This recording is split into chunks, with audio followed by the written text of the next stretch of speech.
Malaysia's governing coalition just took a beating from itself. On Saturday, Negeri Sembilan's chief minister lost his seat. So did Transport Minister and DAP Secretary General Anthony Loke, in a seat he's held for more than a decade. Both are senior figures in Prime Minister Anwar Ibrahim's Pakatan Harapan coalition.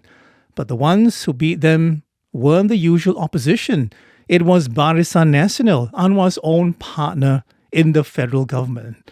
And it's not new either. 3 weeks earlier, on July 11th, BN and PH faced off in Johor, with BN getting its best result in Johor since 2008, winning 48 of 56 seats, while PH fell to 8 seats from 12. So, 2 elections, 3 weeks apart in Malaysia's governing coalition, fighting itself both times. In Negeri Sembilan, the big winners were an even newer partnership, BN's first ever seat-sharing pact with PAS-led Pakatan Nasional. It delivered a commanding two-thirds majority. We have continued the blue wave, and now the darker blue wave. So that's Barisan Nasional Chairman Ahmad Zahid Hamidi referring to his coalition's blue and the darker blue of Pakatan Nasional. So how did the tide change against Prime Minister Anwar's Pakatan Harapan, and what does it mean for Malaysia? I'm Arnold Gay. Joining me are CNA Correspondents Melissa Goh and Afifah Ariffin. Melissa has covered Malaysia for many years, while Afifah was Johor Correspondent before she started covering other states as well. Ladies, good to see you. Thank you very much for joining me on this podcast. Hi, Arnold. Good morning, Arnold. Okay, so Mel, I want to start with you because you were in the hot state, Negeri Sembilan, on Saturday night, and it was a devastating night for Pakatan Harapan. Did anyone see this coming, Mel? Well, basically, Prime Minister Anwar's Pakatan Harapan coalition entered into Negeri Sembilan state election desperately in need of a win, right, to equalize BN's spectacular win in Johor. So morale was already a bit low. So coupled with the blue wave or gelombang biru from the south joining forces with Barisan Nasional, the opposition coalition, to unite and galvanize the Malay votes by not contesting against each other, it paid off. At a time when people are generally very fed up, angry with the government, both federal and the state levels, for not doing enough to help them cushion the cost of living and also the slow pace of reforms, they said Prime Minister Anwar overpromised and under-delivered. And then on top of that, they said he's relying too much on Democratic Action Party, DAP, which many Malays see as, as threat to Islam, to the race. And I guess it became very obvious for me that the blue wave is gaining ground. It's unstoppable when Prime Minister Anwar suddenly dish out, declassified and released this damning report about the pilgrimage funds, the losses that suffered in billions 2 days before polling. And yet, you don't sense the traction on the ground. Instead, some voters question his sincerity. Why releasing it now when the report was out 3 years ago? So it's very telling. That's why PH election director Aminuddin speaking after conceding defeat, that this election was driven purely by sentiments and not so much on policies or leadership. It's not blue or green, it's a political identity wave. For us, I hope that we can still, we still have 1 year ahead before general elections, and I hope that Prime Minister and our team can also still can realign the political message to make sure we go back to the center of the political message: value, performance, and also data, and the service of the governments. Okay, so we'll get to the question of a general election later, ladies.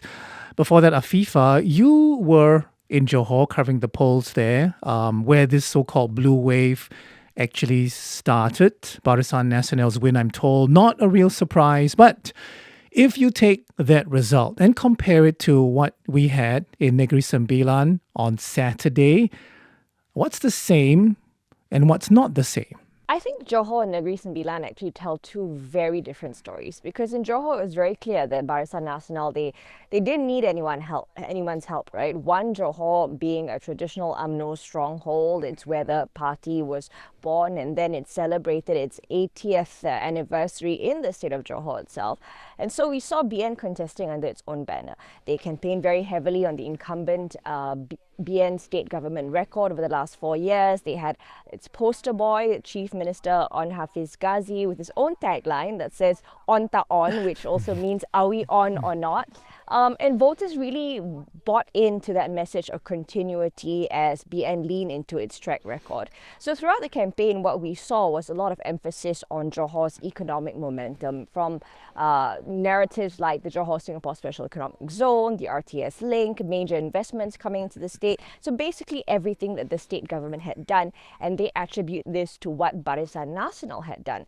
And there were competing narratives, federal versus state, but it's clear that people were very happy with the way BN has been running things over the last couple of years. But in Negeri Sembilan, we saw that the dynamics were very different. You know, there BN wasn't trying to prove that it can govern alone. It showed that it could work with parts of Pakatan Harapan to avoid splitting that anti-PH vote. So while people have grouped both elections under this idea of this, as Mel said, gelombang biru, or this blue wave, I think the lessons there are slightly different. The common thread, though, is that Pakatan Harapan has really struggled to convince voters, even though they're governing at a federal level. And I think that's possibly the biggest takeaway from both elections. So very different reasons, but the same result. And we'll try and get into the numbers later if we can in this podcast. But Mel, I just want to ask you now. So what next for Anwar Ibrahim? What options does he have right now? That's what everybody's waiting to see, and that's not many. I think for him, he is trying to buy time as much as possible.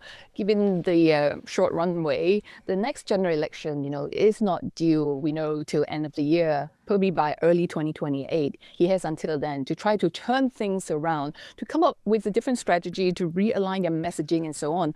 But can the opposition, the gelombang biru, can it wait? Chances are they are not going to wait, because the momentum is now high. They want to strike it while it's hot, right? So Malacca state election is next. So for Prime Minister Anwar, yes, there is a party congress coming up. There will be a lot of soul searching and a lot of introspection and trying to come up with a strategy how to move forward against the gelombang blue wave. But honestly, his options is really limited. Can he get rid of them, throw them out from his cabinet? Can he do that now? And risking, collapsing, Zozam crumbling down, and he will have to fall for a state election, as not a state election, a national election. He cannot take the risk.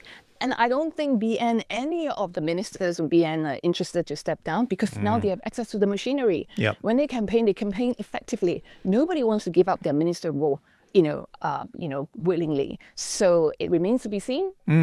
Okay. Which side blink first? Does this result, both in Negeri Sembilan and Johor, actually matter to people in Malaysia? For someone who lives in Johor, for example, or a person who drives into KL daily from Seremban, I want to start there. Mel, does it change, this person's life day to day with this result in Negeri Sembilan?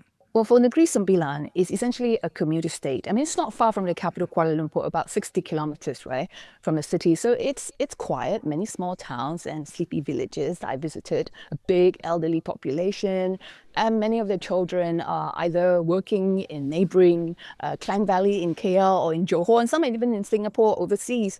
Voters said that they don't need the government to promise them the moon, the stars, They just want better infrastructure. They want the government to stop the wrangling and do their job, put a lid on the rising costs. Despite the huge petrol and diesel subsidies, because Malaysia is paying about $1-2 billion a month to do that, but prices keep going up. They feel that in their pocket. So they want better infrastructure and transportation as well. And the current commuter system that take them to the city, back to KL and back home, it's not enough. And it's something close to their hearts, especially young voters. They account for 40% of the electorate. Both sides, really hope that, they need this youth vote in order to win. So what's the situation like in Johor, Afifah? I think it's similar to what Mel said, right? I mean, for many people, life isn't going to suddenly change because there's a switch in the government, because BN has won another term, for example. People are still worried very much about the same things that they've been worried even before the elections: cost of living, wages, housing. But I think where this election could make a difference in Johor is now that BN can push ahead with some of the big projects that he has campaigned Right. on. So when we're talking about Johor, we're really seeing how it's entering a very interesting period economically. The RTS link, for example, opens next year. All this talk about JSSEZ attracting major investments, data centers, manufacturing projects continuing to come in, and so on and so forth. So the challenge now is how to translate all of those headline numbers into something that people can actually feel, because on the ground, they have promised higher paying jobs, better public transportation, less congestion, more opportunities for young Johorians. And that was the one thing that a lot of the voters were asking for. So they say, we hear that all these billions of ringgit investments are coming in. We know that, but exactly how does this improve our lives? So that's the mandate that voters have given BN. So what they need to do is not just to keep attracting these investments, but to also make sure that the everyday, the ordinary Johorians feel it too. So I want to pull back a little bit, and Afifah, I want you to address this if you can. The picture, from where I am is foes at the state level, friends in Putrajaya. That seems to be, the theme for this particular election cycle. What is the strategy here? Because obviously the question would be, does winning, in states translate into some form of leverage, greater leverage at the federal level? So every state government you control basically strengthens your political machinery ahead of the next general election, right? You have more local leaders on the ground, you can develop a stronger grassroots network, and sometimes you have a strong governing record that you can point to, like in the case of Johor. So for BN, these victories strengthen its hand inside the unity government. Of course, it doesn't change the composition at the federal level, but also remember that BN doesn't have the largest number of MPs in parliament. But after Johor, Negeri Sembilan, it can now say, we're the coalitions that actually winning elections. And that, I think, gives it more leverage in terms of policy, cabinet influence, and all that. Of course, and this is important, I don't think that it necessarily means that with this momentum, BN wants a federal election tomorrow. I mean, Mal was saying nobody wants to give up its ministerial roles, right? Because of how much influence they have, how much access to resources that they will have with being in federal power. And also, Barisan Nasional has said it remains committed to supporting PM Anwar until the end of the parliamentary term. So the thing is, being in government gives it that access to federal influence as well, while allowing to continue rebuilding electorally at the state level, and also to figure out what this new blue wave or their partnership with Pakatan Harapan means. Okay, so I want to pick up on that point, giving their support. As Afifah puts it, Mel, how would you gauge unity at this time within Prime Minister Anwar Ibrahim's coalition? For the longest time, we've been asking Zahid this question, and he is the number 2, of Prime Minister Anwar's government. He's still the Deputy Prime Minister. How are they going to work together, given that they are enemies at the state levels in each elections? Temperatures keep rising, right? Putting pressure on them. How do they work? But they said that they will be very professional. They will be functioning government at the federal level. They can sit down and still work on policies, but analysts are saying that it's going to be harder and harder for them to negotiate. For example, substantive policies. How do you, have the cohesiveness to decide on substantive policy matters? And that's important for the running of the country. How can Prime Minister Anwar's unity government functions under this kind of circumstances, with state elections one after another, and the animosity on the ground is building up? It's just not going to work in the long run. Not to mention that Prime Minister Anwar is more than 80 years old, is 80 years old now. And on campaign trail, he's been saying that he's getting old, his wife is getting old. They just want to be remembered as leaders that love the people and the people love them back. He's already sending this kind of messages. And you don't know where it's going, but it is, wearing him down. This whole state elections with 4 or 5 speaking engagement every day, every night, and it's a 2-week campaigning, one after another. It's going to be taxing on us too, the media. Yes. You two have been working very hard. Okay, you deserve all the bonuses that you're going to get. I'm wondering how all this plays into what happens next. We have elections coming up in Malacca and Sarawak by the end of the year. So that's really pretty soon. Can we sort of expect the same trends to come into play? Or are we looking at slightly different states? I'll start with you, Mel. Okay, so I look at Malacca, right? So the chief minister, that Rauf Yusof, has already, said it, that, BN is open to working with any party, in this election to form BN plus. So it already says that BN, UMNO, BN is going to play the dominant role here. Anyone else can join us, but under our rules, basically we set the terms. So Malacca has been a stronghold for BN all these while, just pretty much like Johor. The last state election in November 2021, it won 21 of the 28 seats in the state assembly. So it already has 2/3 majority, yeah? So a BN ally was saying that perhaps, they are aiming for a clean sweep. So this BN-PN corporation, this Gelombang Biru, will continue in Malacca, he said, but the seat allocation is going to be tricky here.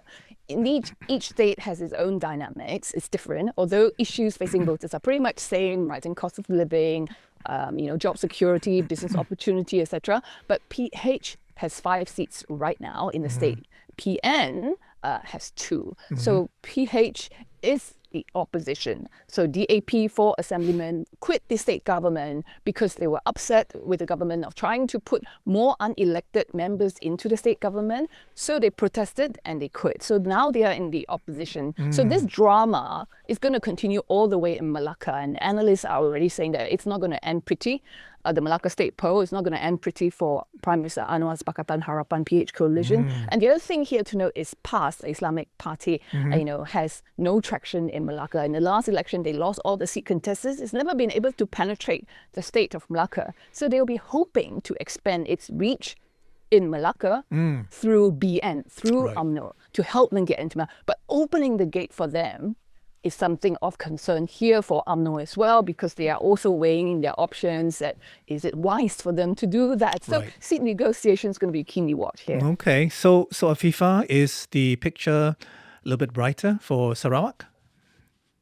I think Sarawak is a very different political landscape from Peninsular Malaysia, right? The East Malaysia, Borneo politics, as we know, is a very different ball game. It's entirely a different sort of dynamics, different parties and coalitions involved. So unlike what we saw in Johor, Negeri Sembilan, the elections in Sarawak will be much less about national coalitions, a lot more about local issues, things like MA63, for example. Quite similar to some of the topics that we saw came up in the Sabah state polls in December last year. And so Gabungan Parti Sarawak, or GPS, led by Sarawak Premier Abang Jo, GPS is part of the unity government. He has been very careful to position itself as working with whichever federal government is in power, while also maintaining its own identity. So whatever that is going to play out in Sarawak is going to be very different from whatever happens here on the peninsula. But having said all that, I think every election now will be viewed with a very different lens of momentum. So can BN keep winning? Can PH stop this slide? Does BN remain in this conversation? I mean, in East Malaysia, how much traction can Pakatan Nasional actually get? So while Sarawak is politically different, I think people will still be watching closely for whether the broader national mood is shifting, or whether these recent results are strictly unique to the peninsula even. Okay, we circle back to the big question, which Melissa, you sort of mentioned, and Afifah, you've been hinting at as well in various ways, the next general election. Tell us, Mel, a bit more about the competing forces that will be in play. Obviously, a very important one would be sentiment on the ground. What's the talk like there on the ground? Is there appetite, for voters to go into a snap election? How do PH partners feel about this? I think you sort of mentioned this very briefly. Anwar himself, you talked about this, about how he sounds like he wants to sort of slow down. And the other thing as well would be Pakatan Nasional. I mean, my understanding is that they have been pushing for an early vote as well. Pakatan Nasional has got a new partner called Wawasan, right? It's supposed to be playing the role as the bridge, or the glue that actually facilitate between UMNO-led Barisan Nasional and opposition Islamic Party-led Pakatan Nasional. So Wawasan, led by Hamzah Zainuddin, is trying to play the role of bringing these two coalitions together and sustain this blue wave all the way to Putrajaya. This ship has already sailed. The grand plan of Malay Unity or BNPN that has worked in Johor and continued to proven a success in Negeri Sembilan and will continue to push all the way to Malacca. There are eyes on the prize, which is Putrajaya. That is what they hope to do. And right now, of course, they have the momentum. They're trying to seize it as quickly as possible, but it's not up to them. Ultimately, the Prime Minister will have to decide. Now, Wawasan is putting itself as a multi-racial appeal, with a lot of technocrat or entrepreneurs that I see in their midst, in their ranks. So it remains to be seen what role they can play and how they can make sure that BN and PN and PAS can come together, because they have their challenges as well. They have their own, interests, and it may not always converge. Ultimately, Islamic Party PAS, they are playing the long game here. They want to dictate the policy of the country. They may not be aiming to be in the prime ministership or be in Putrajaya playing leading the country on the international front. They know it's not going to sell. Their focus is on their country, on the people, and setting the policy, and Islamic Party's ultimate goal to set up an Islamic state. I just want to ask you, Afifah, what does that mean in terms of sentiment on the ground? Mel didn't quite get into this. What do you think? Are people ready, to vote? Are they angry enough? What will happen if it actually is called now? What are the factors at play now, apart from what Mel has just outlined? I think if you talk about people, the sense of voter apathy is there, right? Like, how many elections have we seen in the last 5 years? Since Sheraton move in 2020, when that really, rocked the political stability in the country, we've just seen so much drama happening. And then we saw a series of state elections in 2021 and 2022, followed by the general elections and another round of state elections. We're going to another phase again after Johor, Malacca, Negeri Sembilan, then Malacca and Sarawak. So we've seen it in terms of the voter turnouts as well, right? So many voters are not going to the ballot boxes. People are opting to stay out of politics. People are saying, I'm so sick of this, whatever, it doesn't matter. My vote doesn't really count, because things are not going to change. At the end of the day, it will be the same few people, just in a different configuration. It's all about who's going to work with who this time round, right? So how soon can we see Malaysia go to the polls? That's the million-dollar question that I think everyone is asking, I think. But if you ask the politicians, and everyone's going to have a different answer, of course, as much as people want to try and hold on to power, it also remains to be seen whether Barisan Nasional and Pakatan Nasional, now working together, how much patience they have to still be in this configuration, and whether they will be the ones who will trigger something or not. Right. I'm going to come back to more of the present and look ahead to next week. UMNO, the lead party in Barisan, as well as the PKR and the DAP, will be having their party meetings next week. One is going to be a party for sure. But my question now for you, Mel, is explain to us what the stakes are for Pakatan Harapan's component parties right now. Yeah, right. I mean, UMNO definitely going to celebrate. It's 100% strike for them in Negeri Sembilan, right? It won 16 out of 16 seats contested. So now it's distributing the prize victory now, that we'll be keenly watching whether Islamic Party PAS, Prime Minister Assemblyman will be invited to join the state exco in Negeri Sembilan. And that will be a test, how the cooperation of PAS is going with Barisan Nasional is going to go. So can it last? Now, for Pakatan Harapan, you're right. It's a different headache altogether. It's a moment of introspection. Yes, indeed. Both parties, are going to face both DAP, the biggest coalition partner with the most number of seats in Parliament, 40 seats in Parliament. they are going to face tremendous pressures on the leadership as well because, time is running out. People are anxious strategy, how to come up with one that can turn things around because right now the blue wave seems unstoppable. So for DAP, the Special Congress on August 16, right, will be of great significance because it's seen as a referendum. They are going to table one whether to quit the Pakatan Harapan government. For Embattled Secretary General Anthony Loke himself as well. He said that he has no qualms of stepping down to take responsibility. After that, he failed to defend his own seat in Chenar that he's held for 13 years. In fact, this electoral defeat is his first in 22 years. He's never lost before. Wow. So it's a rough awakening for him. But writing's been on the wall. UMNO, Barisan Nasional and Pakatan Nasional have painted him during the election campaign as anti-Malay, anti-Islam from the very beginning. Some have accused him of trying to meddle with the royal affairs and the Malay customs, so trying to be the next state chief minister even. So all these were being used against him. So his fate hangs in the balance, so is the party, the future of DAP. I know both of you have been talking to the analysts, to the experts. So I'm wondering what they say when you ask whether this is a genuine comeback by BN or is it a repeat of Johor 2022 again when, a big state win didn't actually carry over to the federal level, Afifah? I think for Johor, it was very different in the sense that it is very localized. It was, like I said, this referendum on the Johor state government, that BN-led state government.